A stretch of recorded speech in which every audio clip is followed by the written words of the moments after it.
ગુજરાત હાઈકોર્ટના એડવોકેટ યતીન ઓઝાએ ખુલાસો કર્યો છે। મેં કોઈ વિવાદિત નિવેદન આપ્યું નથી તેવું યતીન ઓઝાએ કહ્યું। એ મારો અભિપ્રાય ન હતો તેવું ઓઝાએ કહ્યું છે। મારા ફિલ્ડના લોકોનો જુદો જુદો અભિપ્રાય હતો। મને ન્યાયતંત્ર પર સંપૂર્ણ ભરોસો છે તેવું નિવેદન યતીન ઓઝાએ આપ્યું છે। સરકારે ન્યાયતંત્રમાં હસ્તક્ષેપ ન કરવો જોઈએ તેવું પણ તેમણે નિવેદન આપ્યું।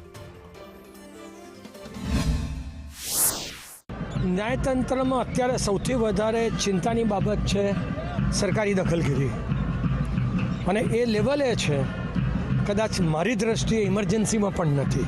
એ અમારા ફિલ્ડના જુદા જુદા મહાનુભાવો કે જે રેકગ્નાઇઝડ લોકો છે, એ ખૂબ રિસ્પેક્ટેડ લોકો છે, એમનો અભિપ્રાય શું છે એ મોકલ્યો હતો।